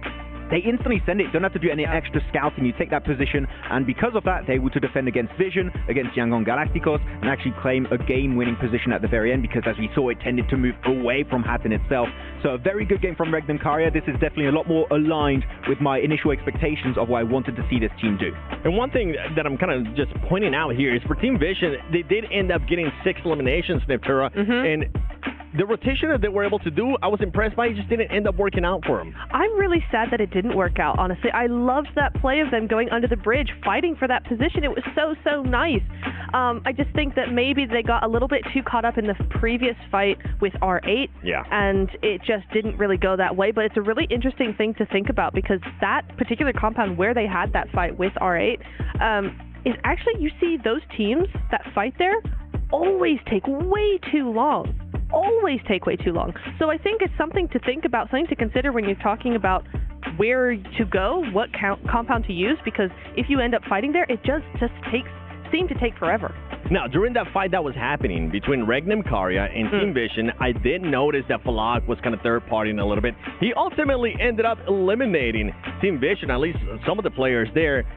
We were having a back and forth, Max. We were wondering, would that have been the time for Falak maybe to just not overextend too much, but see if maybe he could third party even more? Because if he would have taken more players from Regnum Karya, I think it would have been an easy win for them. Yeah, I think you don't want to take that heat against Regnum Karya at that point. I did like that he was trying to get an angle. You can get an angle under the bridge, but you can't get an angle on the dip of Regnum Karya. And that's why I was so confused with Vision. Why are you stopping under the bridge when you're actively being shot at by Falak? Send it on to the side of Regnum. Take the fight. If you get eliminated, at least you tried. But if you win, you get a bunch of eliminations onto Regnum Karya, and you're safe from all those teams trying to take shots at you from Hatin itself. So I think the Vision got a little bit too hesitant, and that did cost them the game, I think, this time around, because it could have been a Vision chicken dinner, would have been the first Mina chicken dinner. That would have been an amazing thing to see happen here in Riyadh. That's interesting. Then you think that they didn't extend enough? You think that they stopped too short by going under the bridge? Which not only gave an angle for Falak, but also makes it very nadeable because it was hiding behind pillars and walls, and Regnum just kept chucking it over the side. So I think that here you just commit to the push. You can stay under the bridge for maybe 10 seconds, get information, get the game plan. We have to send it, and especially Regnum on the little dip, which is very nadeable. I don't know how many nades they had, but if they had a few, you need to play around that utility to transition in that dip, because it was such a good defensive spot. I see you pondering stuff there. I'm Is there anything you want to add to it? Well, because you and I thought that them stopping under the bridge was actually a fantastic play. I see what you're saying about the angle from 4th drives. I see what you're saying there, but I felt like overall it was a really good, at least initial position to take. I did think that Regnum Karya maybe had a little bit of a split. Some of them were under the bridge. Neb, are you talking about when they stop on the bridge on the other side? Not the side that 4th drives could see. Because I think that's the one we were kind of pointing out, right? When they were on the right side of the bridge, not super exposed for 4th drives. I think that's what you were thinking. Yeah, I think I'm thinking of that, because then they started using those nades onto Regnum Karya, and then you're talking about when they actually just went onto the other side of the bridge. Yes. Then they should have gone forward. I see. Okay, because I was like, makes sense. We were talking and we liked it. So what are you talking about? Okay, we liked it up until the point where 4th drives and Falak was just like, oh, are those eliminations? Oh, you know what? I'm trying to go for that MVP. I'll end up taking them. One team that actually ended up surprising us a little bit too was none other than Tencent Games. And Tencent Games just took care of Thunder Talk. Yeah, I really liked how they played that. You had 3 teams on that western side. The western side generally in these kinds of zones is always so strong of a position that everybody always wants the mountains. They always want the center. It's the west side that often wins games for teams. So it was really nice to see that. You had 3 teams, Influence Rage, Intense Game, and Thunder Talk. Influence Rage ended up doing the whole thing of going center, going straight for the city, going straight for Hatin. That was fine. But for Intense Game, and I think what really proved to be the key in their longevity was actually getting rid of Thunder Talk, clearing that west side completely, because then they had space to actually move in. No, I think that was definitely a really good play. I like how slow they were playing it on the coast, Yeah. especially because they were waiting. What kind of circle are we going to get next? Are we going to have a proper Hatin City finish? Are we going to have a coastal finish? They were kind of keeping their options open, so I do like how slow they were playing it. But I do think they did fumble towards the end pretty massively because they start splitting. And you need players. You need a full squad if you want to go for a push onto, let's say, Influence Rage, onto your 4th Rise, onto Regnum Karya. Any push you want to go for, I don't care which one you commit to, you need to have that full squad available at a moment's notice. And they decided to send, I think it's Pedrino, in Hatin and keeping 2 of the players over onto the coast before a play even gets eliminated. I was very confused. For me, there was no clear game plan, and because of that, they just lose players one by one and lose an opportunity to maybe not get the win, but at least a strong podium finish. Yeah. That's true. Well, we're going to be going to Erangel, so let's take a look at a graphic where he's going to be showing us the best teams in Erangel. And I mean, no surprise, it is going to be 4th Rise up there as well. You also got Influence Rage and Team Secret, 3 teams that are going to be playing today. Just a reminder for Alpha 7 Horror Esports, they are not here today. Hey, one thing that you're seeing here is that 4th Rise, because Erangel is their best map, clearly. Looking at the average elims, they get 8 per game. That's massive. 8? We played 3 yesterday, and they get 8? 8 per game is absolutely crazy. I was getting distracted by Hora with the 1700 damage average on Erangel, which is also crazy. But yeah, to see 8 eliminations, I mean, we're talking about 8 eliminations in a lobby.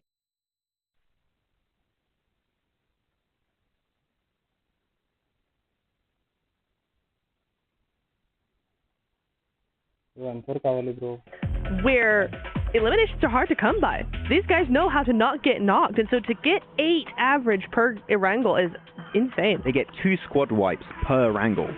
Like, just to put into perspective, so... Damn. Thank you, right? 7. Great input. We love it. I can see your brain just thinking about it. You saw the dance in my brain right there. Yeah, exactly. No, so it's been working great, and for a lot of the teams here, it's going to be their ticket to the finals is, are you good on Erangel? Yes, no. And if that's the case, like we saw for 4th Rise, they are going to be able to go the entire way. Though I do want to go on a quick a little bit of a tangent here. DRX, we said at the start of the day, we want to see how their bad games are. Here, they do get far into the game, but they don't get close to the podium whatsoever. They get still a bunch of placement points and eliminations. Like, this makes me hopeful that, okay, DRX are trying to find that consistency. It was a very good entry point into Hatin alongside Influence Rage. I want to see more of that come in from DRX. Just, no, you're not always going to get into your top 3, top 5. Just get eliminations on board, and that's going to be more than enough to make me happy and for them to secure their spot to the next stage. Well, for DRX, you got a bit of a sight there. They didn't get super gifted by the circle. They did end up doing a good rotation. But don't forget, for everybody currently watching, from July 25th to the 27th and August 1st to the 3rd, log into Summon Airdrops and collect 2025 airdrop vouchers to enter prize draws for official merchandise, smartphones, BD partner rewards, permanent in-game items, and more. Every participant is guaranteed to win. Additionally, from July 25th to the 31st, vote for your favorite airdrop partner for a chance to receive special gifts from them. Don't miss this year's airdrop carnival and unbox your surprise. Max, have you done it? Not yet. I did put my predictions in game, though. So I will not share because I will be in danger. But I have not got it because I'm waiting for the... Is it going good? Is it going... Give us a vibe of how the predictions are going. I've actually got, like, I think about 50% of my predictions are doing very well, which I'm impressed. Good for you. 4th Rise wasn't it? Let's give them hit them, like you said. Oh, okay. I did not... How are your predictions going so far, Natura? Because there is a eyebrow at stake. Oh, 2 of them. 2. Oh, yeah. 2 of them. No. Oh, we did agree to this. Dang it. Okay. Yeah. No, it's going okay. It's going okay so far. You know what? I'm happy with how it's going. Okay. Am I getting that vibe? It seemed like questionable, right? She's lying. Oh, not. She has 8 team spirits, you know. Hey, if I could, I would, but I can't, so it's fine. Get tuna pictures everywhere. Yeah, exactly. That's the main thing that you're going to be just seeing throughout the day. But as we saw a chance there to see the graphics earlier from Erangel, I'm happy to see that Four Thrives is continuing on this performance, Max. And that was the big question mark that I was going to be having for them. Can that team continue to perform like this? We're going to be jumping into Erangel. Can they continue that consistency? Let's send it over to Blank and Jackie.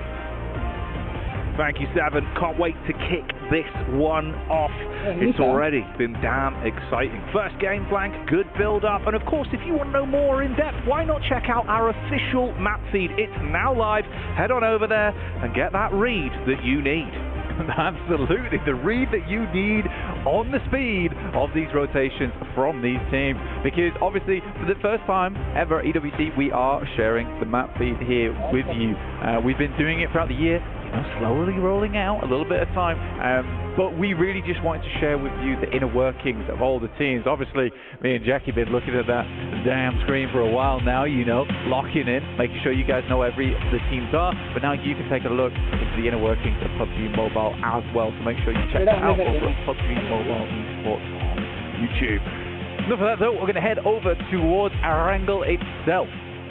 Oh yeah, follow your favorite teams and get ready for the scenes that we're going to be witnessing here. Game 2, day 2, the action is heating up, but who will be beating the heat? That's the question and the tagline, and a lot riding on it. Already some interesting developments from game 1 in terms of the early explosive hot drops that resulted in a rough start for Alter Ego that somehow turned into the Rosemary show, hoping it won't be as bad of a start, but an even better finish for them this time, Blank. That's what you hope to see here. I think a lot of fans for Alter Ego, some really good players on side. Alva's been around for a long time, as has Rosemary, but two players that did fantastically well in our last match. I'll tell you who is beating the heat though. That player that had managed to create a small wall of water bottles in front of the camera. Not sure if he's hiding his face or just trying to make sure he stays hydrated. Either way, happy for the guy. In the meantime though, we're heading over towards Georgia Pole from down in Sosnovka. Alpha Gaming out early, alongside with Ketch from Fireflux. So Influence Rage are in position as well, alongside with Thunder Talk. I imagine they're heading over towards another Upmire here. It's a good system though, mate. You build up the wall of the water bottles that are slightly cold. The air will then blow that almost as an artificial AC. So maybe that'll even pull them off. Cracking the lid a little bit. Yeah, that's what I mean. Just a little bit of cold air from it. So he's either going to play really hot because he's kind of been like actively cooled. Yeah. Or he'll play worse because he's cooled off. This is really big though, and teams will have to cool off real quick because it's going to be a hot rotation down towards Sosnovka early on here. Influence Rage, Thunder Talks and Alpha Gaming already here. This is big news for them, but there's quite a lot of teams for us. I mean, recently we've more only seen maybe 1 or 2 teams over towards Sosnovka early. So Influence Rage, Thunder Talks and Alpha Gaming very pleased with this one. Four Thrives and Very Pier, they have a very quick rotation they can make down towards the South Ridge and that little hillside that looks over towards the west and the east. But again, we saw how well Four Thrives could hold on position last game, so I hope they can do the same here, because you will have teams coming in from that western side and the bridge. Yeah, straight over the bridge, get that done with early. I think it's interesting as well, you do actually get Alpha up close towards Influence Rage to kick this one off. Obviously Alpha in the previous matchup, bit of a rough compound crash, right? Losing 2 players early. Might have been a bit of a better story for them. I think that actually was Rosemary as well that got the third party from the ridge onto him, right? Just cleaned up. That's crazy, yeah. We see a little bit of a Alter Ego highlight there as well, opening it up. We get their vision to start. See how it develops. Hopefully it's a big game for them, bro. It's always exciting. Feels like it gets the fans going early. It does, absolutely does. They've got a very, very good fan base, I would say. Got to actually cast over in Indonesia too, and it is incredible. The energy I can imagine. from that audience was unbelievable. Truly stunning and electrifying, just as it is here at the EWC for PMWC. Four Thrives currently ahead by quite a bit here on 75 points, but DRX not too far behind, 64 points. Now, I would say Regnum Kayev, that last game, have really dragged themselves out from the small rut, I'd say they're in, comparing them with the caliber they have, right? 57 points here is really, really good to see for Regnum Kayev, and a team that I expected to do well. You do hear a lot of teams at the moment saying that kind of doesn't matter here in the group stage, but I would go ahead and say this is very, very important. You're getting a direct spot over towards the finals, not having to deal with the pressure on you that happens in that survival stage. You don't want to be there, man. You really don't want to be there. No, it's so much free information as well. You know, where you kind of get that overview. A couple of days off, you get a watch. Yeah. Exactly. Like the difference of going into it in terms of prep, like it's unbelievably helpful. I suppose there is an argument for obviously keeping yourself warm the entire tournament. Yeah. I know which side I'd prefer to be on. Yeah, I absolutely agree. It was something I would bring up because we've brought it up in the past as well, where staying warm throughout that survival stage and making it into the finals is good, but there's also exhaustion that comes with that because it's back to back to back, and you're fighting for your tournament life for, you know, a few days. So it's not easy. It is not easy. Fireflux right now, one of our teams from our groups, which has really suffered. We saw them try and get into the west side of Hartin, really struggle there, Jackie. Saw them go down very early to influence range DRX, who sandwiched them. But yeah, we're going to see DRX right now looking to go for that rotate we talked about earlier, off towards that western side. Oh, it's a nice first shot actually. You see the dive in from Alter Ego, DBS behind the door. Walk through that, you're not breathing anymore. Instant first contact, mate, but Alter Ego at least clean it back up. They can get the res in as well, it's fine. He is fine. Alva come back up. They definitely want to keep him on board. Working together with Rosemary was very, very nice. Last game, as we saw. But this is not the end of the road for them because they've got a long way to go. Long way to go down this western coast. Yangon Galacticos is going to be in front of them. Many, many teams actually going for this western rotate as well across the bridge. So you've got Kinotrope just making their crossing now. And it's interesting to me that Fourth Rise actually opted to go far south here, Jackie. Yeah, it is actually. I wonder what the setup is going to be late game for them as well. Like obviously the way they've been playing this has been really good in a lot of the individual fights, but I think their communications look good for the rotates so far. All of day one felt really good in terms of decision making. Hopefully that's a trend that's just going to continue because they are ridiculously compounding points. I mean, 75 off the back of the first game of day two. Really good spot. Heads above water firmly. They're not just doing the doggy paddle. No, they're not in the doggy paddle right now. We're in the big pool. We're big pool right now, you know. The infinity pool for them if they keep getting these kind of points. But you're looking at like a 10-point average here at the moment. Just a little bit under the 11-point margin, which is an incredible result for an international. Very hard to do. Typically teams that have managed to maintain a 10-point average, it's very obvious that they're going to stay in and head through to that top 8. So I think for Fourth Rise, they're not worrying too much at the moment. There is something to be said about teams saying that they don't really, they're not minding this group stage too much, and they can always play in survival stage where you do take the pressure off yourself a little bit. But I do think that being able to perform here without that pressure and getting those points on board, super important if you can just leisurely make your way into the finals. I do wonder for Yangon Galacticos as well, if it was more of sort of, playing to the best of their ability yesterday early, and that's going to obviously taper off, because it felt like there was maybe some opportunities in game one here. It didn't really seize the day too much to really squeeze as much potentially as they could out of. Here it might look like they might even get nipped at on the heels as well by Alter Ego towards the back line. We'll see how that develops. Obviously a big shift, everyone making their move over towards the zone now. It's a wild amount of teams. Having 16 teams, 63 alive here, and the majority of the squads are in Sosnovka. This is sort of a different stage we're seeing here. You're right, by the way, getting nipped in the heels by Alter Ego, coming slightly late towards Primos.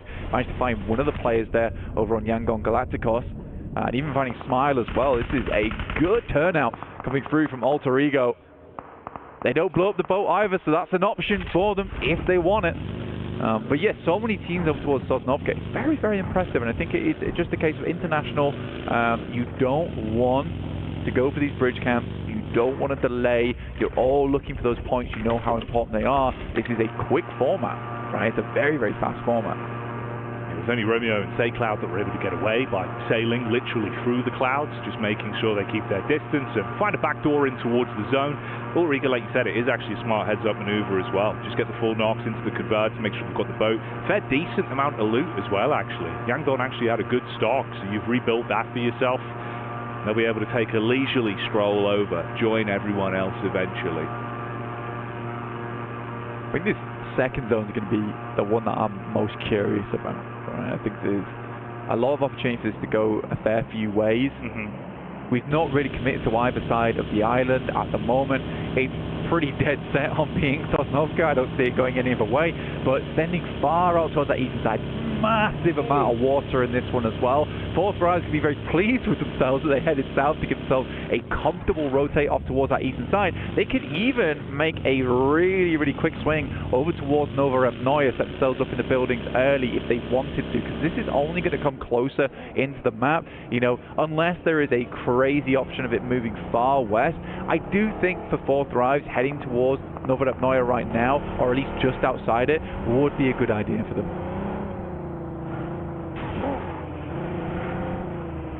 See how their day continues. Curious if Vision are going to be able to sort of dust themselves back off as well. Felt like their split sort of late game yesterday, things started to really go skew for them, but overall when they can play together as a fully fledged unit, they had some good moments, some good excitement that was on board from the team. Curious if we'll see much more. Yeah, I mean, we saw from Vision at the start there as well. I don't know if you remember, but we were watching them flick through their map sheets. They were giving the thumbs up for the Sandhawk, for the Miramar, but they weren't too sure about the Erangel. Honestly, there was some shaking of the head going on there.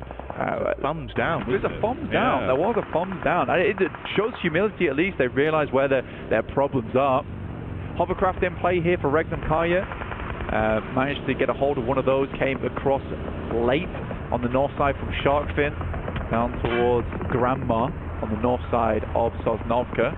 But since then, they have been moving far into the circle. Prospect gets caught out by Kinotrope, and there is no response, so he will not be getting back up. This is up towards Observatory at the moment. They're making a long run here in the hovercraft. Kinotrope looking to make that one a little bit of Kino from the sideline. Points can be stolen away from it. Up top as well, you see the bullets down, raining onto them. Use the backdrop of the vehicle for cover as it detonates. Cool guys don't look at explosions, blank, and they're all very cool. We know this. I mean, Wild was taking some double take. No, he didn't look. He didn't do the Patrick Stewart triple take. Okay, that's fair. That's fair. He was just making sure it had exploded. I guess it's a rough position for Regnum Kai to be in. I mean, no vehicles to be spoken of, and it's a long run, but at least they are over towards the decent side, and it's more than can be said for a lot of teams that came in late here. It is just going to be pretty rough in the interim for them. It looks like even Thunder Talks are having a look over this way. King sweeping around, and another, the Dacia's out to play. What are you doing? Yeah, not ideal. The dastardly Dacia being dealt with as Loxy's able to get the flick off easily. Pulls him out of the driving seat. Curious as well, with one of my eyes glancing at the map feed, these late crosses on both of the bridges going to be problematic. Close grouping. Vision most likely having an easier time of it, but obviously for Alter Ego, they might actually take this one in their stride if there is a fight that breaks out, to be honest, bro. It's a what? So they didn't take the vote, right? They moved across Ferry Pier. I think they've read into the fact that Fourth Rise like to move very early and just get into the map, so they've got a comfortable way in. And also they're assuming that most teams already made that big migration off towards the eastern side. So I think it's a good call. I don't think they had to take the boat after all, especially with this hard eastern shift. Silence is going to have to be real quiet when the future runs down, but Prestel G in position. Oh man! It all gets a little bit awkward. And he falls through the map. He's gone, he's done for. Goes falling down in the end. Quick bandage up on the action as well, sort yourself out, keep on moving. I think everyone probably hates me when I call him Prestige. I know it's prestige, but come on. The big prep. But I will never stop calling him Prestige. Good. Sorry. It works, it works. Yeah. I respect it. Falak lives for these, doesn't he? I mean, he's got 10 bullets. I don't know what he's doing. Don't matter.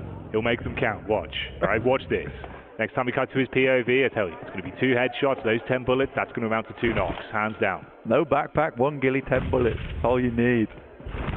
It's not looking amazing, but for QXZ, the QBZ, only 60 bullets total in the back pocket here.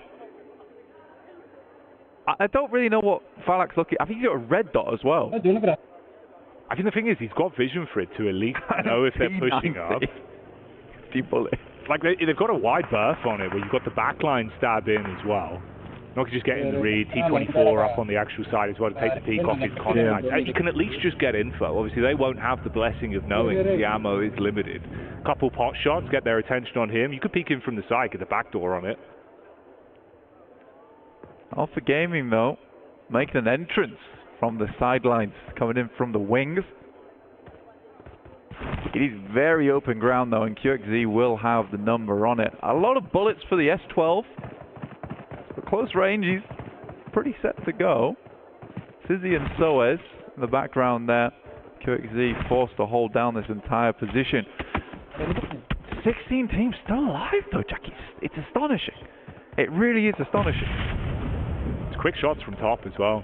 Mini 14 coming out to play. Bullets whiz through. QXZ down, sleeping now. All Z.